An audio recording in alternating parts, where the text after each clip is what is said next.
মুর্শিদাবাদে বাম কংগ্রেস ছেড়ে তৃণমূলে যোগদান। ডোমকলের বিধায়ক, ব্লক সভাপতি, অঞ্চল সভাপতির হাত ধরে যোগ। সরকারি প্রকল্প পাওয়ার জন্য তৃণমূল দলটা করতে হয় না। তৃণমূলে যোগের পর যোগদানকারীদের বক্তব্য।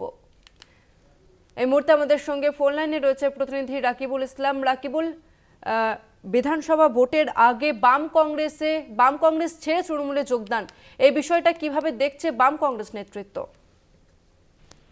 দেখো, বিধানসভা নির্বাচন আর এই বিধানসভা নির্বাচনের আগে একাধিকবার এই ডোমকলে কিন্তু বাম কংগ্রেস কখনো বিজেপি ছেড়ে তৃণমূলে যোগদান করছে, আর তাতেই কিন্তু ডোমকলের বিরোধী যে দল, সেই দল কিন্তু একের চাপের মুখে পড়ছে। কার্যত এই যে মমতা বন্দ্যোপাধ্যায়ের উন্নয়ন, সেই উন্নয়ন কিন্তু মানুষের ঘরে ঘরে পৌঁছে দিচ্ছে মমতা বন্দ্যোপাধ্যায়ের সরকার। আর সেই প্রকল্প পাওয়ার জন্য কোন রকম তৃণমূলের ছায়া তলে থাকতে হয় না। তৃণমূলের সঙ্গে না থাকলেও কিন্তু এই প্রকল্পের সুবিধাগুলি পাওয়া যায়, এমনটাই দাবি রেখেই কিন্তু এই যোগদানকারীরা তৃণমূল কংগ্রেসে যোগদান করেছে। অন্যদিকে বিধায়ক জাফিকুল ইসলামের দাবি, যেটা যে বিধানসভাকে সামনে রেখেই কিন্তু এই যোগদান নয়, সারা বছর আমাদের সাংগঠনিক যে কর্মকাণ্ড, সেই কর্মকাণ্ড থেকে থাকে এবং মমতা বন্দ্যোপাধ্যায়ের যে অনুপ্রেরণা, সেই অনুপ্রেরণায় কিন্তু মানুষ কিন্তু একের পর এক তৃণমূল কংগ্রেসে যোগদান করছে। এবং তিনি এর পাশাপাশি বিধায়ক জাফিকুল ইসলাম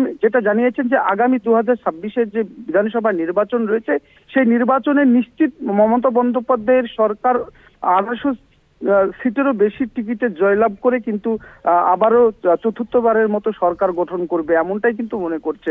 যদিও এই যোগদানকে পাত্তা দিতে নারাজ ডোমকলের বাম কংগ্রেস সংগঠন, এমনটাই কিন্তু এখন পর্যন্ত জানা গিয়েছে। ধন্যবাদ তোমাকে রাকিবুল।